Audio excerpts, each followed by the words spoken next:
Maybe I wasn't live. Now I think I am live. Okay, hello. My name's Cody Engdahl. Cody C. Engdahl is my author's name, which the middle initial C is for Shane, my middle name.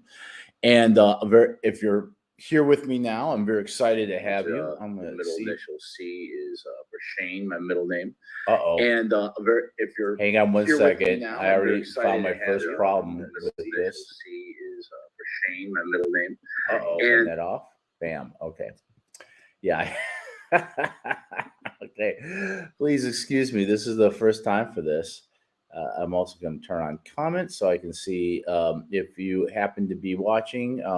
Please post. I think the one person watching was me because I had this set up on another browser on the YouTube side. So, what am I doing? Why am I wasting your time tonight? I I have I have a StreamYard account now. And so what is StreamYard? StreamYard is it's a web-based software that allows you to go live. Yeah, it's showing me that I'm my own viewer. There we go. It allows me to go live on YouTube, which I could do before, but there are some things that I couldn't do with the native platform of YouTube, which boggles my mind because why wouldn't you have these things like automatic? The things that I can't do directly on YouTube is share my screen or invite other people on. And I wanted to be able to do that. Now, there's a platform called StreamYard. It doesn't work just for YouTube. It works for on Twitter and on Facebook and some other places. So, why do I want to do that? Well, it, for those of you who know me and have been, friends with me, especially over social media over the past several years, you will know that I am an author. I have multiple books on Amazon that I'm constantly marketing, and I am learning to do social media marketing, which I'm really enjoying. I really like. I really like. Almost, I like marketing the books as much as I like writing them, and so I have a probably the biggest presence on Facebook, but I have, I'm on all the big ones. I'm on YouTube, Facebook, Amazon. I'm sorry, of course I'm on Amazon. So I sell my books, but Twitter, Instagram. I'm on TikTok, LinkedIn, and part of being an independent author is that you don't have a big publishing house with a big marketing arm that's promoting your stuff. You got to get out there and you got to do the work yourself. And um, I've done pretty well with Facebook, not only with my organic Facebook marketing. I run a group called Engdahl House of Writer. I'm sorry, Engdahl House of Readers and Writers, because I put the readers first, and that's a place where I share like I have several friends now that are authors, and when I see that they have books out or they have specials on their books, I share it there. I also just even authors I don't even know, even if it's a book that I probably wouldn't want to read, but maybe someone else would. I like to share it there. I have a Facebook page, and I originally wasn't going to do that because I'm like, no, I'm just me, right? Like if you want to follow me, just come to my personal profile, and if as long as you don't look like like a fake porn star or a crypto uh, money scammer or whatever, I'm gonna accept you as a friend. But when I started advertising by doing paid ads on Meta, which is Facebook and Instagram, I had to have I couldn't do it from my profile. I had to do it from a page. So I have kind of a doing business as name is Engdahl House. So I am Cody C. Engdahl, the author. Engdahl House is my little tiny company produces produces books and markets them.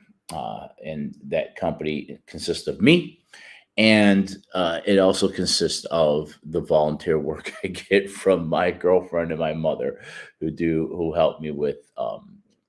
They help me with both of them edit, so they both go through the book find problems and find typos and things like that and try to clean them up. And they also help me, like when I do an event. Both Laura and my mom came with me to the Mid South Civil War show in Hernando. I think it was Hernando, or maybe it was South Haven, Mississippi, just south of Memphis. So, one of the ways that I see people doing their marketing is through YouTube. YouTube is very powerful. A lot of people don't know this, but YouTube is part of Google. And Google is a huge platform. It's much bigger than, man, Amazon and Facebook, really. And so it's a place to be. I've seen people have successful channels. Sometimes there are people who make money just on doing the channels. I'm a big YouTube user. I don't even own a television most of the time. If I'm like doing dishes or doing something around the house and I just want noise, I have a bunch of YouTube channels that I subscribe to. It's mostly people giving commentary on pop culture and or history channels that, little documentaries about history. But I see some of these people out there. I follow a lot of. I'm not a big comic book guy, but I follow a lot of comic book creators that have. I don't know why. I think it's because I like listening to them talk. But they use their YouTube channels to not only sell their books, but they also if you get enough followers. And by the way, if I haven't said it already, if you give me a like, subscribe. Once I get 1,000 subscribers, I think they'll monetize, so I'll be able to make some money off of just Google placing ads in my videos. Um, there's going to be a lot of things I can do. Eventually, I want to build this up. I mean, right now, what you're seeing is not what it's going to be. This is just the beginning of it, where I'm just kind of learning how to do it. But the idea I have behind this channel is I am going to talk about my journey and other people's journeys. But we're going to talk about the just the craft of writing books, editing books, publishing books, marketing books.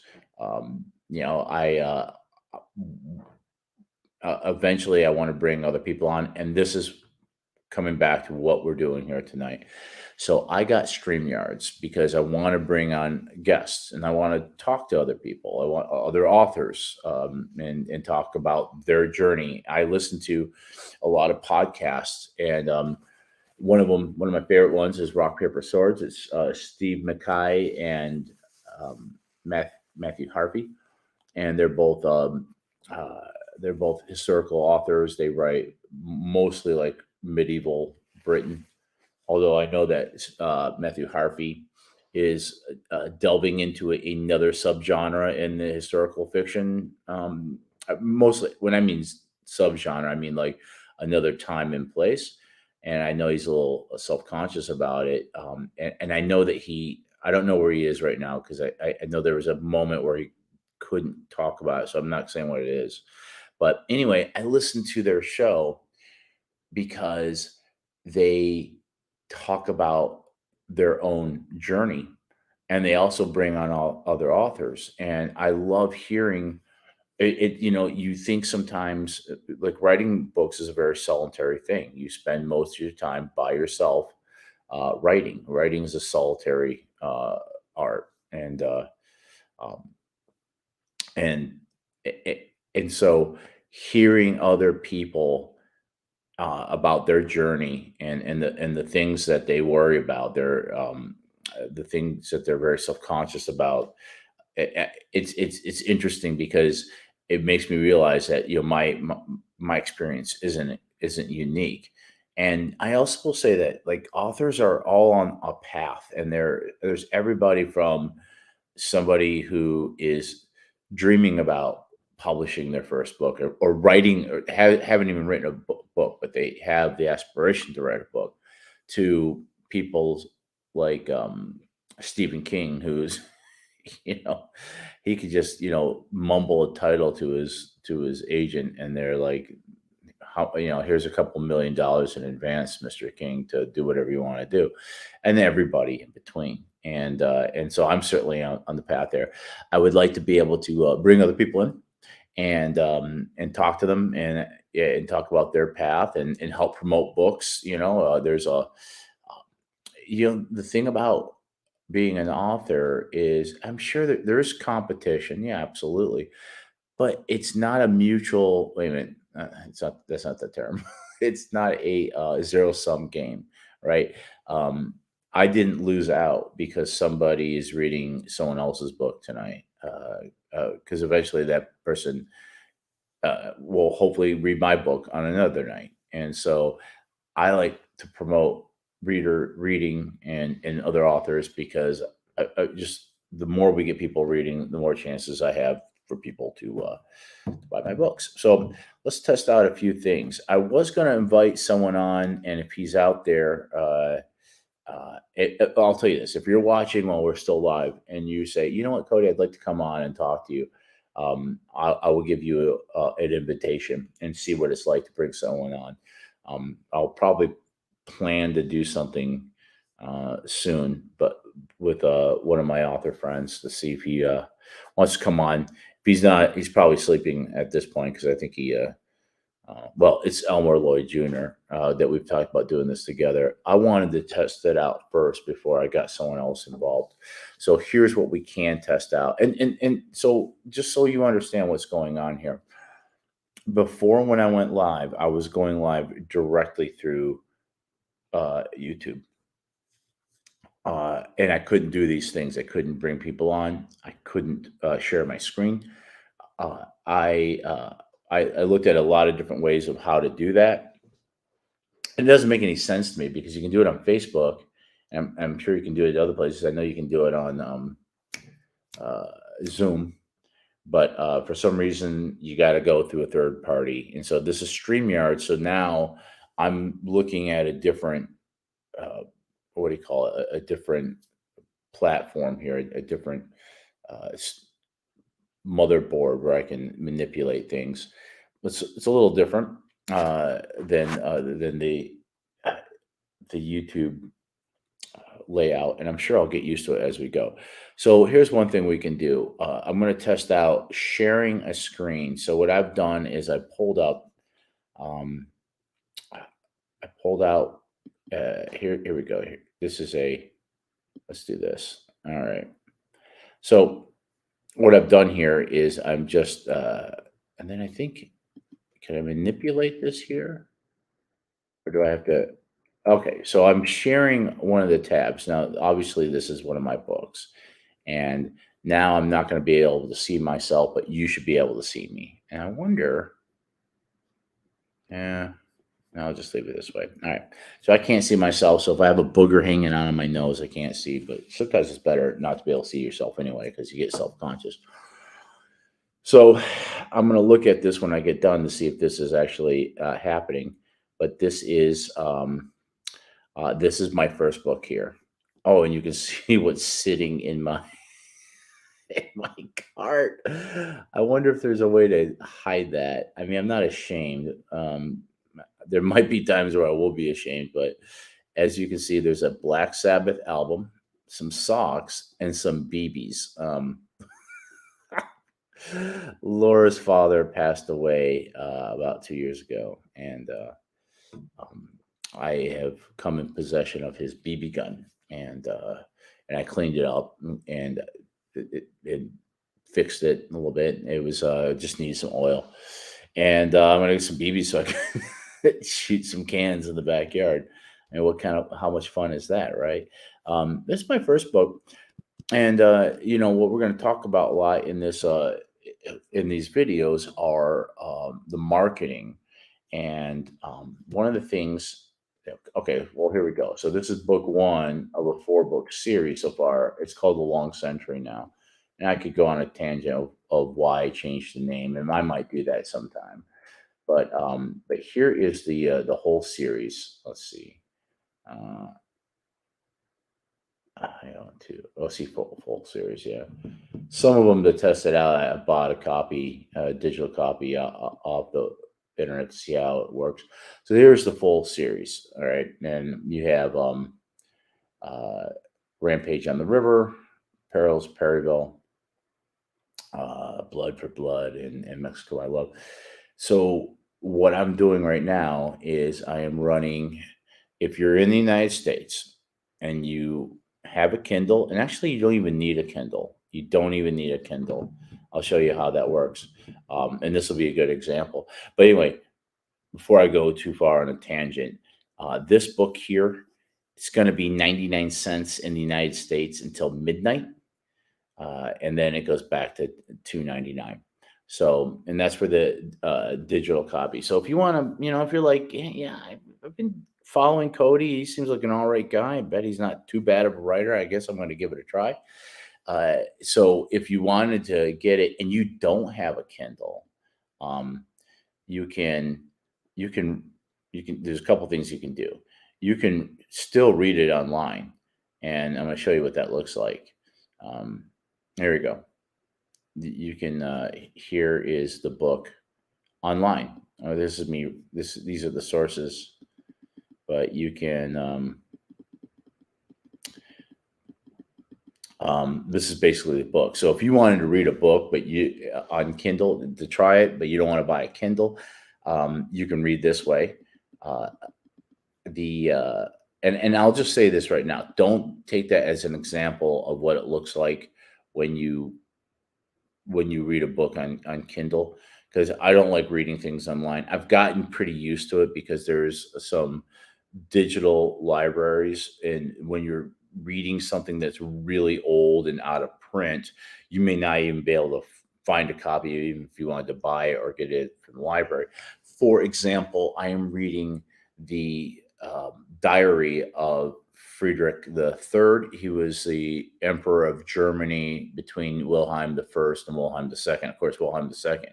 Wilhelm the First is the first emperor of Germany. Of course, he's crowned emperor. He was the king of Prussia, crowned emperor at the end of the Franco-Prussian War, and his son was led troops, led an army in both the Austro-Prussian War, which I'm writing about right now, and the Franco-Prussian War.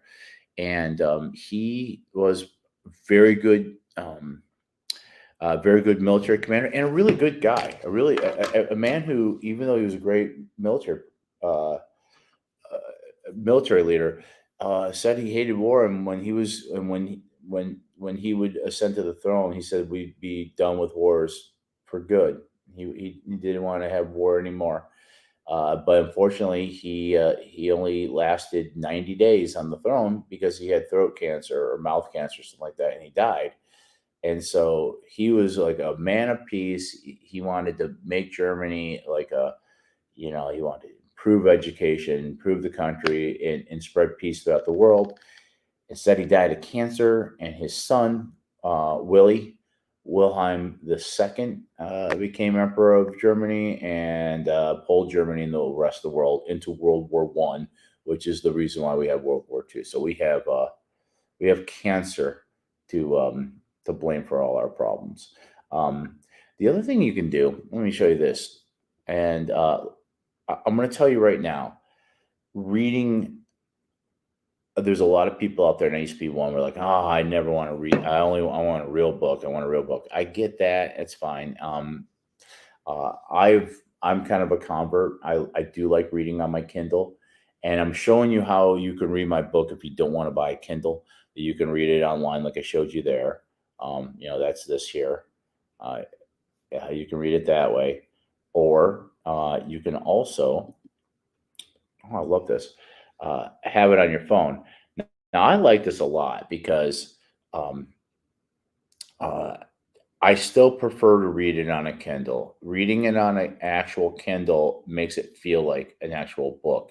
There's no light to it. It's not backlit, so it doesn't strain your eyes. And if I wasn't so lazy, I'd go get my Kindle and let you see how that works. And maybe we'll do that. But this is a book I'm reading on Kindle. And what's great is I can jump between my actual Kindle and my iPhone. And the reason why I like this is that you can see like the screen is black, and then you can see the letters there. Um, sometimes, Laura, I go to bed after Laura goes to bed, and I wake up before she wakes up, and she gets a little annoyed if I have the bed light on. So this is a way I can turn off the light so she can sleep, and then I can read on my phone because this generates. Look at this. There's no light shining in my face right now. Now, I will say that this is not as good of an experience as reading on an actual Kindle, but this is everywhere I go. So if I'm standing in line at Kroger, I can I can read. If if laying in bed next to Laura, um, and I don't want to turn the light, I can read. So when I can, I read it on my actual Kindle. But anyway, all that to say, if you want to jump in on that deal, 99 cents, you got until midnight tonight. It will be 99 cents again, but not for another 3 months. Now, however, if you're in the United Kingdom and you want to read it, it's going to be 99 pence. It is right now, actually, because it's already Monday in the United Kingdom. The United Kingdom is 6 hours ahead from where I am right now. I live in Tennessee, and we're in Central American Central. Oh, we're in Central Time, so we're 6 hours behind. So it is now Monday over there, and right now the 99 cent thing is running for a whole week. And not only that, but if you're in the UK, because what I'll do is we'll run the 99 cent, uh, the 99 cent deal, and then I have meta ads that correspond with that. So right now, I am running ads on Instagram and Facebook that are the 99 cent. And I wonder if I could show you one of those, what that looks like. I thought I had brought one in. Let's see here. And please excuse me. This is, I'm learning how to do this, so so a lot of this is just me kind of figuring out. Um, I thought I had that pulled up. Let me see if I can. Let's try a video file. I'm gonna pull up a video file here from my computer. Okay, here we go. This is not what's running in the UK, but this is something that I ran. Actually, okay, this is what I ran for Memorial Day. Let's see if I can share this with you guys. Hmm, about that. All right. So this is what it looks like now. I have a UK one that says 99 pence in the UK. I don't have the me playing, and that's not just my ego.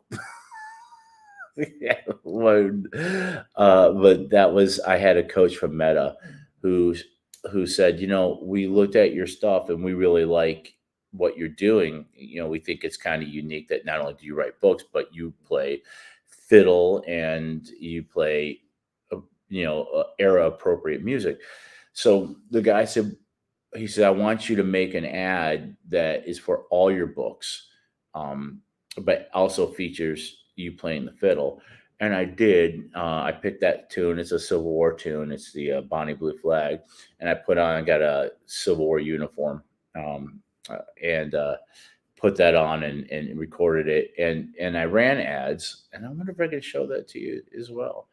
I ran an ad that was for the whole series, and let's see if I can pull it up. All, I mean, like I said, we're experimenting here, um, but I ran an ad for the whole series, and it did okay. But I found that the ads for the first book worked better than for the whole series, and I don't know what the explanation is for that. I do know that I've found that a lot of people will buy the whole series instead of just one book, which is great. I mean, that's like, first of all, it's just a testament of trust. On blind faith that people say, I'm just going to buy the whole thing. Um, I get it more when I'm in person uh, because it's a fear of missing out, I guess, because they're like, I'm at this event, and I'm never going to see this guy again, and I don't want to regret not buying these and getting them signed. But when people like buy my whole series off of Amazon, which I'm very grateful for. I'm not quite sure I understand the logic behind that, to tell you the truth. But once again, I am grateful. So Amazon allows me to do 99-cent specials on the books, and so I what I'm doing here is this is my first book. It's the beginning of the 4 book uh, series. Um, the series, every book is written so that it can be it does make an overall story arc, but you can read them out of order if you wanted to, and you can read them. Uh, but I guess what I'm trying to say is that um, book 4 I'm sorry, book 1 is an entry into is it an entry into the world. But so is 4, because 4 is actually a prequel. And at first I ran it as a prequel, but the problem is that I'm not going to look for this while I'm talking because it's too confusing for me and everybody else. But just know I have a UK version of this running in the UK right now. So the reason why we give this one away for 99 cents is the hope that they read it and they say, hey, that's pretty good. I want to read the next one. And so that's what we're looking for is um, to get people into the funnel. They read the first book and hopefully they like it enough that they go ahead and they read the next one. And I'll tell you, they typically do. My read through is great. Uh,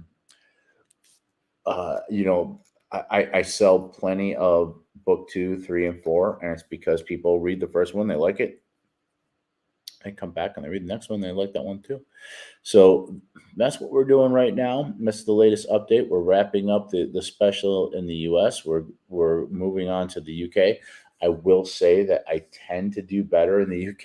It's especially with the advertising. When I advertise in the UK, I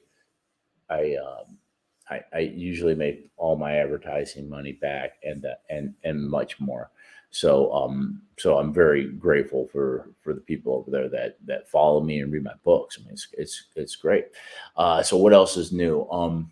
I am uh, I I'm wrapping up a temporary job I had doing working for a research company on an educational study in which I uh, set up an assessment test. I was uh, testing fourth graders and eighth graders in math and science and things like that. I mean, I don't do it personally.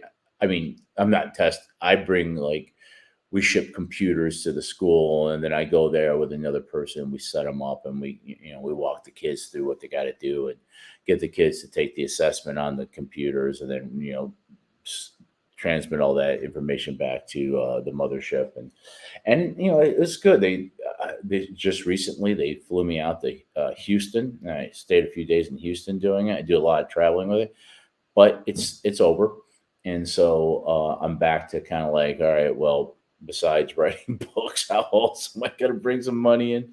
So we'll see. I um, admittedly, I kind of stalled a little bit in the current book I'm writing, The Prussian Prince. That title may change, but I've been able to kind of get back on track with that now and reinvigorate myself, and that's coming along well. It's a little over 40,000 words right now, um, and when is it going to be out? I don't know. I have there's a few prediction dates. I told myself I was gonna give myself at least. Oh, hang on a second. I'm babysitting the cat, and she's outside, and she's at the door. Poor thing. Come on, baby. I'm sorry, I didn't hear you. I didn't hear you meow. In case you're wondering, I'm at Laura's house. It's a lot nicer than mine. She is in Alabama for work. She's on a conference there. She's a scientist. Her lab studies chytrid fungus and how it affects frogs. It's a fungus that the frogs catch, and frogs breathe through their skin, and this fungus causes them to suffocate and die, and so it's wiped out whole populations of frogs, and so that's what they do. and they're in Alabama. I think they're in Auburn at the University of Alabama at a big conference. I think, yeah. So that's about as much as I know. But anyway, someone's got to take care of the cat, right, baby? Someone's got to take care of you. Are you satisfied with the service? She is, because she's eating right now, so she's happy. Um, so yeah, so I'm here for that, and see what else is going on. I've been One of the things I try to do, and well, first of all, I encourage everybody to read. I always be reading, and I read a lot of nonfiction stuff for research because it's a ton of research. I mean, I got to the point with the Civil War where I was very comfortable because I had written 3 books, and a lot of things I didn't have to look up anymore because I knew it intrinsically. But I'm writing about the Austro-Prussian War, which is a fascinating thing. I'm writing about battles that take place in places that I may never be able to visit. I'd like to. Writing about the Battle of Trochanal right now. Um, so I so that takes up a lot of my reading time, but I refuse to be one of those people who says, yeah, I only write books, I never read any books. I think it's your duty, if you want to grow as an author, or really just even as a person, you need to be reading novels. So I'm always reading a novel, and some of them are classics from my favorite authors. A lot of them are my contemporaries and people that I like, and support, and I always try to give them 5-star reviews. And my policies, yeah, is that disingenuous? Yes and no. If it's truly a bad book, I'm just not going to review it. I mean, I'll read it, and then I'll just kind of keep it to myself. And if they ask my honest opinion, I will give it. But otherwise, I'll just go, okay, this is so great. But if it's a good book, it's there's nothing wrong with it. I'm gonna give it a 5-star review, and I'm gonna spend some time and write some nice things about it, and I'm gonna share it. I'm gonna put that on Amazon, and I'm gonna put that on Goodreads, and I'm gonna share it on all my social media. Why? Mostly because I'm sucking up to all the authors that are higher up than I am on the food chain. But the other thing is that um, this is why I give 5-star reviews to people. Just either I don't like it and I don't give it anything, or I give it 5 stars, because there's so many idiots out there who are giving like 1-star reviews for stupid reasons. And I saw one. It wasn't for me. I think it's the author's name is BC Greenwood, and please forgive me if I got your name wrong. But I know him only from social media. He lives in Texas, and he writes Roman stuff. And he shared a review. Someone gave him a 3-star review, which isn't bad. It's better than it's past the midpoint. Out of 5 stars, gave him 3, and they said, I haven't read it yet, but just it looks like another book I've read, so I'm going to give it a 3-star, and then I'll read it, and then I'll update it later. I'm like, you, what a jerk, man. Like, how do you know it's not 5 stars? So, because what people don't know is when you give someone 3 stars, it drags down their overall, um, score. And people, these aren't professional critics. These are just people, and some people are really good, and they give you 3 or 4 stars, and they say good things, and they list the things they like, and that's fine. And if you do that, and you do that with me, that's fine. But I know how much it hurts to get like a 1-star review for some stupid reason. I've been called out for using sound effects in my writing, um, or sometimes they'll nick you on the language. And what this is what really drives me crazy is I had a guy call me out for the dialogue and some of the things that people say, and everything I look up to see if somebody would have said that back then. And sometimes I'm surprised that we're talking about the mid 19th century. A lot of things that we say today, they were saying back then too. And I made sure, like, first of all, you'll never see the word "okay" in my book. because that's a 20th century word that I think comes out of like World War II. So you can't have anybody say it. Now, I think people who write really old stuff or things that take place in another language, they can do whatever they want because, for example, I've heard people who write uh, like Viking and early medieval, uh, they'll get the 1-star review too, and the complaint like, oh, they wouldn't have said it like that. They used a word that they would. They're not speaking a language that you would that you could recognize.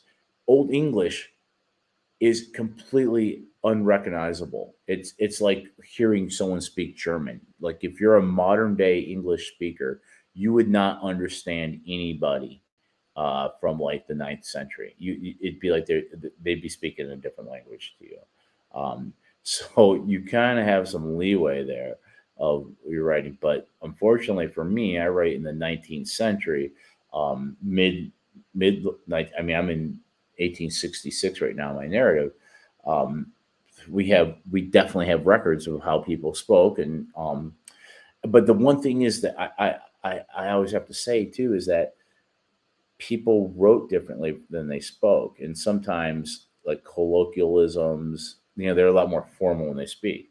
But like, for example, people swore a lot. Swearing was very common, but they didn't write it down, but they were still swearing. And the only reason, and this because you will read firsthand accounts of people mentioning that other people are swearing. They won't say what they're saying out of decency.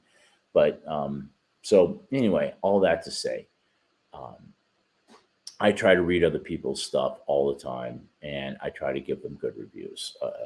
And for me, like I said, uh, 5 stars. If it's a decent book, um, I'm going to give you 5 stars. And okay, I'm just trying to pull this up here. All right, and then let's go over to this one here. No, this one right here. All right, good. Um, I'll give them 5 stars, and I will uh, write some nice things. And if I don't like it, I won't say anything, and I'll just move on. So and I've done that quite a bit. Let's see if I can move on to other things without uh, giving away too much of my personal information here. Um, but some of the books that I have. Oh, look at that. That's this one. Billy Ray Chitwood, 5 stars. Uh, yeah, this is one. Leave the sound effects to comic books.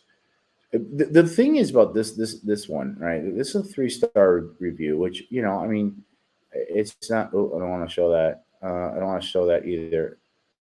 Oh, okay, you're not seeing that anyway. Okay, I want you to see all the terrible things I follow.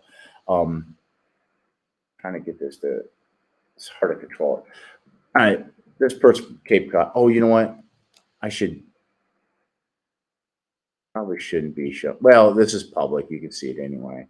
Um, this review, it starts off okay, and then there's all this complaining about my use of sound effects, which I actually kind of grew out of, stopped doing it, and doesn't like the slang dialogue, mixing 19th century Victorian and slang. I these the everything that they say is something that they would say. That's the thing. I did the research, man. So this person is mistaken when they say that. Hey, they wouldn't say that. Well, they did because I looked it up. But anyway, he does say so, or I don't know. It could be a woman. This person does say some nice things. So they start off like set in during the time period of the Civil War rampage on the river centers around Carl, a young man with a penchant for the duel, whose friendship is tested and forged within the flames of war. This guy's a writer, because that's nice. I would actually pull that out, put that to back. That's pretty good. This book is a fast read. It has a heavy dose of written sound effects: bang, boom, wheat, slap, tap, tap, tap, boom, bam, crack. Okay, well, sorry. The sound effects become distracting, as did the modern slanguage dialogue mixed with 19th century Victorian dialogue and slang. Um, so further on in this, okay,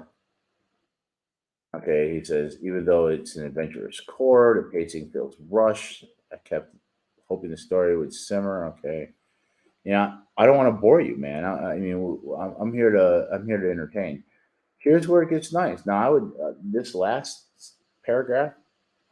This is great. The person writes, however, the writer hits the mark with action sequence minus the sound effect. Man, that must really bother him. And it was evident that even though he did, it's evident that even though he did a lot of research, he didn't do a research dump. He had just the right amount of detail to create a window into the past and bring those sections alive. That isn't easy to do, and he did it seamlessly. I mean, wow. I mean, that's a less than um, you know less than flattering review, but that last paragraph, man, I'll put that on an ad. That's great. Um, you can see the range here. Only I only have actually written reviews from the 5, 4s, and 3s. No one in the 2s or the 1s um, offered any uh, any explanation why it was a 1-star review. Um, I know I have one book that people, well, I won't get into it. It just gets me in trouble, but they're giving me 1-star reviews for reasons outside of the book. Just kind of review bombing it. It's fine. But anyway, I'm trying to read as many. Let's see if I can do this without outing myself too much here. Okay, I'm not embarrassed any of this. Digital orders. Um, I try to read other people's work and then come back and review it. Let's see here. These are so you can see some of the things that I've read. Let's go to 2022. Um, and I usually, if someone's got a book for 99 cents, I'll read it. So like I read this one. This is Ben King. I'm a big fan of Ben King. He was offering this at a discount, so I bought it, and I'm proud to say that I am part of this 4.6 overall. That's with 1210. Now Ben King's a big deal. Ben King's a well-established author. He's Irish, lives in England. There he is. Look how cute he is. Um, he likes to dress up just like I wear a union uniform sometimes when I play my fiddle. He'll dress up like a Roman. This book was. Oh, look at this! Look at this. This book was a about Richard the Lionheart, which was medieval England, not Rome. But this is like I like Ben Kane. Um, we are Facebook friends. I consider him a friend. I've spoke with him briefly in a Zoom call. I am a fanboy for sure. But this is what I wrote about. This is the third book in the series, and I wrote The Twilight of a King. This is a gripping conclusion to a fascinating ride along one of England's most legendary kings. Through the eyes of Richard's faithful companion Ferdia, Benken takes you on a ramp of a ride of Richard the Lionheart's last hurrah. The novel picks up Richard's odyssey as he makes his way home from the Crusades. Ferdia must protect his king from vengeful German nobility, the French king, rebel noblemen, and even Richard's treacherous brother, John of Lackland, all while navigating his own romantic adventures in a drive for revenge against his hated arch nemesis, Eldem. Um, I always been fascinated with Richard's story. Kane did a fascinating job of presenting it in a 3-book series. Mount up your horse, draw your sword, charge into glory with Richard the Lionheart. So yeah, I recommend this book. Ben Kane's a great writer. I love his first series called the Forgotten Legion. Ben Kane's a great example of you know uh, Neil Gaiman says no one who read your book for free didn't buy it because they got it for free. And a lot of times people will borrow a book from somebody. So, for example, I borrowed Ben Kane's book from the library, loved it, and now I buy his books as they come out a lot. Uh, Amazon will not allow me to review my own books. It's probably good policy. Uh, Colin Faulconer. Colin, he is. I'm Facebook friends with him. I think I actually interact with him on multiple platforms. A lot of these guys I do. He is just putting on an absolute workshop in social media marketing. I see him all over the place. He's doing great social media. One of the things I like that he's done is I don't know if these were all this way in the beginning, but he's got a ton of books out, and um, and all the covers are very, like, he's got great branding. I mean, all the covers look like that. They have an overall theme. And if we go down, let's see if I pop up here. I won't. Oh, here we go. Cody Seangal, that's me. 5 stars for my buddy Colin. This Falconer takes you there. This starts out as a great buddy adventure, but then has some surprising twists, especially in the third act. The characters and the motivations feel real. Faulkner does a great job of taking you there and making you feel the texture of the late 19th century Morocco. I really enjoyed it.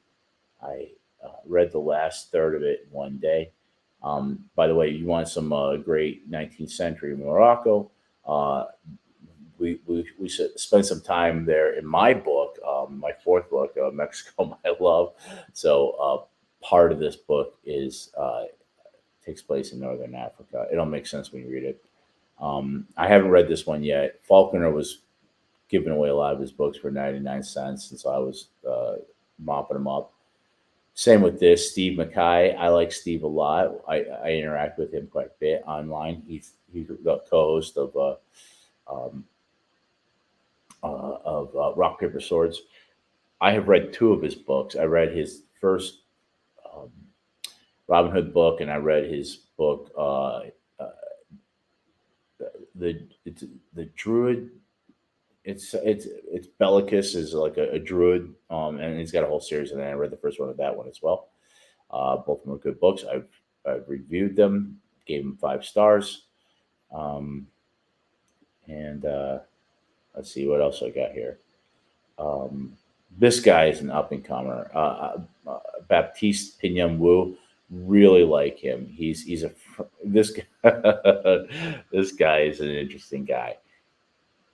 And Baptiste, please forgive me if I got this wrong, but so he is a Frenchman married to a Chinese woman living in Japan, and he writes novels. Not only does he write novels, but like me, he is a big fan of the art. So he writes novels, but he reads them too, and he has his own YouTube channel. And maybe someday I can get him on mine or go on his. But he interviews other authors and he reviews people's books. And very there he is. Look at him.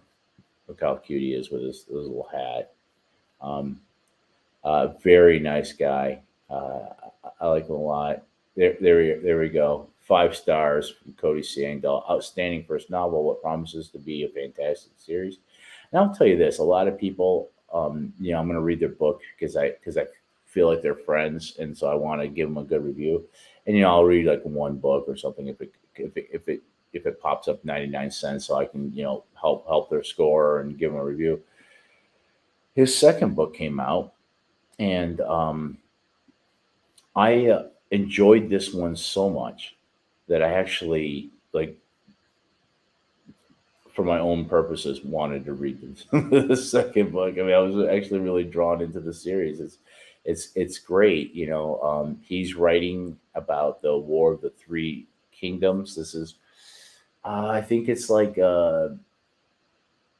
early, like 300 AD time in China, and it's fascinating history. And Batiste is a front row ticket seat to it. He's married to a Chinese woman. He lives in Japan. I lived in Japan for a while too.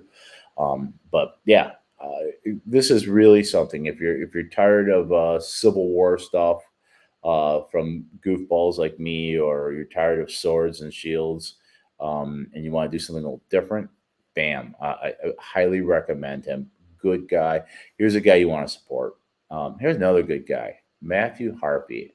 I feel like I could be best friends with him, man. We even talked about like just joking around, but I would do it if you ever came to America, doing book talks together and drinking whiskey. This is a short novelette, because I'm cheap. I went with this one because it was cheap on. Why is it giving me a price? I already bought it. Oh no, okay, there we go. Read it now. So yeah, I have read it, and this is good. This is really good. I don't want to give away the surprise, but uh, it's a novella, so it's I don't know. I don't know how long it would be in words in terms of, but it's a short novel. And I wrote a tight and terrifying take on an old legend. I like alliteration. This is a fantastic novella, perfect for an eerie weekend read. Yeah, Harvey's great, and he's really popular, and he's really killing it. Look how tough he is. He's a tough no. He he looks like a tough guy there. But he's a sweetheart. And I'll tell you this: not only is Matthew Harvey and Stephen Mackay great writers, but they're really good. They're really good partners. Like I don't write together, although they played around with the idea, but they're really good together on the podcast. They complement each other really well. Harvey kind of plays the straight man to um, Steve Mackay, who Steve, and don't take this. I mean this in with all the respect in the world, but Steven comes off a little bit as like a Scottish cartoon character. He's got this really thick accent, but he's really funny, and Harvey, it's almost like that classic comedy duel where Steven's kind of the zany one and Harvey is kind of the straight man in that. Angus Donald is a great writer. I really like his stuff. Angus has got his own Robin Hood. Just so nobody has copyright on Robin Hood, so anybody can write a Robin Hood book, and there's a lot of them out there. Um, but it's hard to stand out. I would say that Steve Mackay and Angus both have great. I've read two of Angus Donald's Robin Hood books, and the first one of the series was before I even started writing, and I read that one and just liked it as a reader and loved it, and wanted to read the next one. And then I became so I never reviewed that because that one I got from the library and it was before I was, so I'm not a certified buyer. I bet I could still write a review for it and be okay. But here we go, 5 stars. And I wrote, and this is what I thought was kind of interesting. It's the third book in the series, and they were giving it away for 99 cents, but the other ones were like 7.99. And I got to be careful with my money, so I just buy the 91. So I wanted to see, because I do this. My books, I write them so that it is a series, and they do go in order, as that they're denoted. But I also wrote each book that if you wanted to, you could read just that one. So it was interesting to read his, and actually Ben Kane the same way. I read the first and the third book, but I haven't read the middle one because I read the first and third one when they were 99 cents. So I didn't read book one or two of this series, but I read book three. And I hope he doesn't. I hope he doesn't mind this take. First of all, it's five stars. He's a really nice guy, by the way. Angus Donald has like retweeted some of my ads.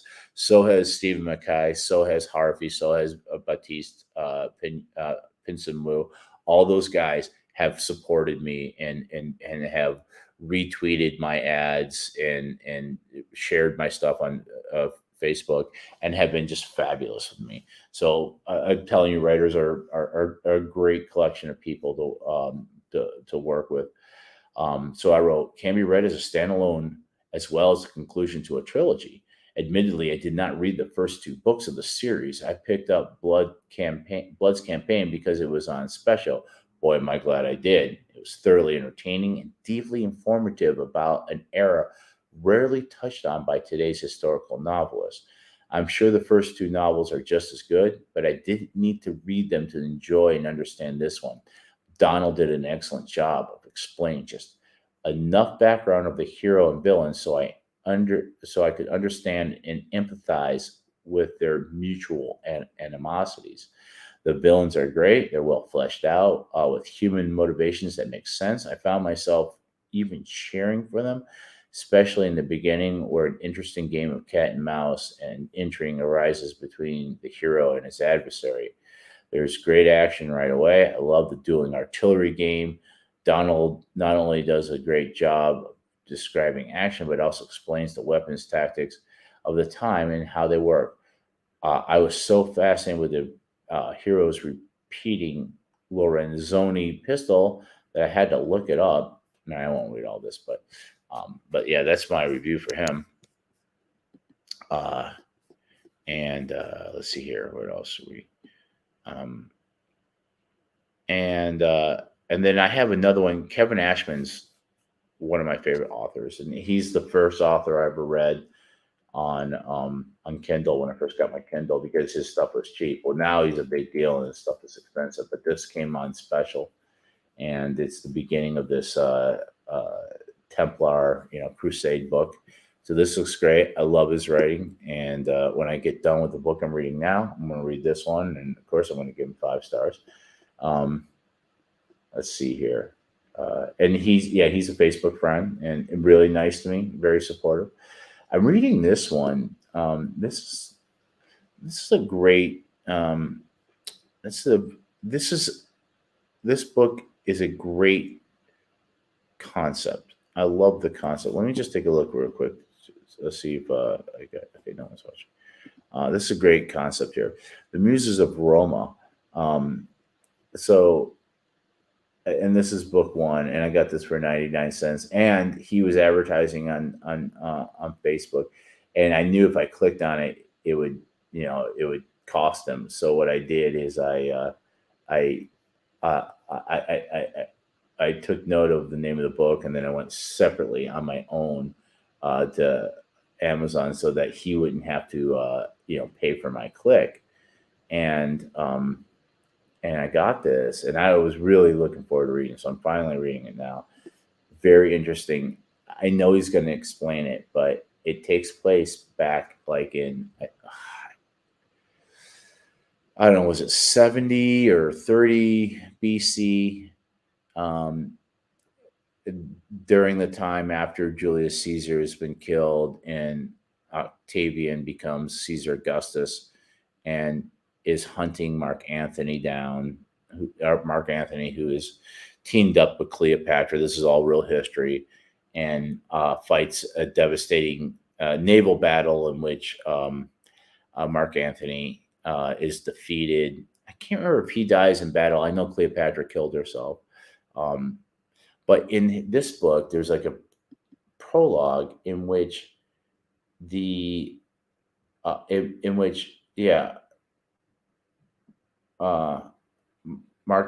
Marcus Antonius Primus, began the golden age of humanity when he liberated Rome from Octavian. It's really interesting because this is like, I think it's 30 BC. And the author doesn't explain it. It's alternate history. But in this version of history, Mark Antony wins. And not only does he win, but he wins with muskets and cannons, which we know they didn't have in 30 BC. So there's going to probably be some kind of explanation of why he had, I don't know, like 18th century technology. And so then the story picks up 1,000 years later which would be like 970. That's what it is. I think it's 30 BC. So 1,000 years later is like 970 AD, which is like the Dark Ages in our history with Vikings and Alfred the Great and all that kind of stuff.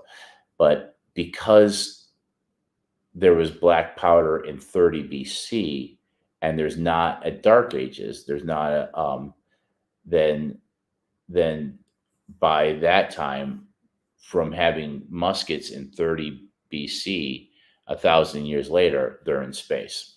So it's really interesting that there was never Dark Ages. So like not only so this takes place 1,000 years ago from where we are now, but in a different reality in which Rome never fell and just continued. And if you think about it, right? Because I was trying to work this out, they have cannons and muskets. Cannons and muskets start becoming. I mean, when's the very first one? Who knows? I know that they were beginning to show up on the battlefield in the late 1400s. I think by the 1500s they're much more prevalent. We're still seeing guys with pikes, but definitely by the 1700s, the musket and the cannon are the main weapons of war. And so I'm going to say, and I'm going to read more, but I'm going to say that Mark Antony shows up and conquers Rome with maybe 18th century, which would be the 1700s, technology as far as firearms, black powder muskets, black powder. So if you think about it, 1,000 years from 1700 AD would be 2700, right? So think of where we are right now. We're in 20. That's so think seven. So the technology that the Romans have in this alternate universe is 700 years away from where we sit right now, because they didn't have a Dark Ages. In fact, it'd probably be even better because there was like a direct line of progress. So they're in space, and it's interesting, and the story, the concept's interesting, and then the story is about a crew of smugglers who take on this kind of against all odds mission to go to this planet that's been destroyed by bombs by Rome um, to I guess there's some kind of contagion on the planet, and they decide the best thing for the galaxy is just to destroy it and all life on it so that the contagion isn't able to escape the planet, and so wipes out an entire planet full of people, not just the people, but the animals, the plants. There's no life on this planet anymore. But there's some kind of something that these smugglers need to go down there and get. And so I'm just in the beginning of it. I haven't really gotten too far yet, but that's a very interesting book, and I like it. And Rob Steiner is the author, and I even mentioned on his ad that how fascinating it looked, and that I was going to read it, and that I downloaded it. And he said thank you, which is what you're supposed to do. You're an author, man. You're for the fans. You're gonna. Let's see here. I want to make sure if got a notification. Okay, good. So yeah, that's what I'm reading now, and then I saw Pinson Wu. I wasn't really planning on reading another one, but he had it for 99 cents, and he's a good guy, and why not? And it's 99 cents right now. I'm telling you, like, if you like, this guy's a good writer. And this is a great story. The history checks out. Yeah, look at, he's getting great reviews. And I think he's getting book 3. First of all, I think he's a genius. Like, I think he writes like 10 novels in a week. I think he's got the 3rd book pretty close to ready to go. So you can, I'm trying to find where he has the series listed here. Because I think you can read the whole series for $2, which is two out of 3 books. Okay. Book 2 out of 3.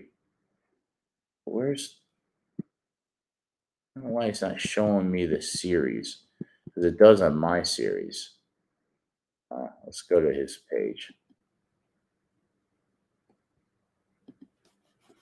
See, this is fun. I mean, I know no one's watching, but this is the kind of stuff I want to do, be able to talk about, you know. So, all right, so he's got book 2 and book 1. He's got all 3 books out now. So look at this. 99 cents for the first one. This is book 3. So this is this out already or is this on pre-order? It's $3.99. Yeah, pre-order. It's going to come out August 10th. Yeah. And then this is also 99 cents. So I think what he's trying to do is try to get as many people as possible who have look, Angus Donald reviewed it. Wow. Wow. That's great. Angus Donald is a very well established, very well loved historical fiction writer. So yeah, you get a quote from him. You're going to put it right on your book. Oh, that's wonderful. Yeah, good job, man. Yeah, so that's the game. You want to have a big launch, and some people will say don't do pre-orders unless you really think you're going to get a lot of them because people won't. Uh, because the algorithm because the clock starts running as soon as you start offering that pre-order. So if you go months without anybody pre-ordering it, the algorithm for Amazon says, "Oh, this book is a dud. Nobody likes it," and then it buries the book, and it'll take months and months and months of sales to try to get. And when your book gets buried, it doesn't get shown to anybody. So it's always a dangerous thing. Now, Pinson Wu is using a different um, strategy than what I used. So what he's doing, what I did is when Mexico My Love came out, I did a pre-order on that. But what I did is I made Mexico My Love 99 cents, and and it and said the price will go up to full price once it's released. So try to give people an incentive to buy. Well, first of all, I wanted Mexico My Love to be a new starting point. And you can, if you're not interested in the Civil War and you want to read a Cody Engdahl book, here's one that is you can read this one outside of the other 3. I mean, it's connected to them, but you don't have to read the other 3 to understand it. So I wanted to find some, and it's more it's action adventure, but it has a romantics. It's a romance story. So I wanted to get new readers, so I offered it 99 cents as a pre-order special, and then it went up to, I think it's $4.99. But what Pinson Wu is doing is he is instead discounting book 1 and 2, hoping that people will read through them and like them, and that they're going to want to have, uh, go ahead and pre-order that. So I think that's a pretty good deal. And I would tell you this, if anything, get this one for 99 cents, but I'll tell you right now, it's good. So you can have book 1, book 2, and pre-order book 3 for, let's say, $3.99. So it's like $4, $6. You'd have three novels. And I'm telling you, this is a great one right here. 5 stars. So I think that's it. I think that's all I'm going to do. I'm going to go on line, and I'm going to go take a look at how this turned out. And I'm sorry if there's kind of a lot of rambling, but I'm gonna see how this looks on the on my channel. And in the meantime, like I said, I'm looking to build this channel up. It's gonna get better. So give me a like if you would be so kind.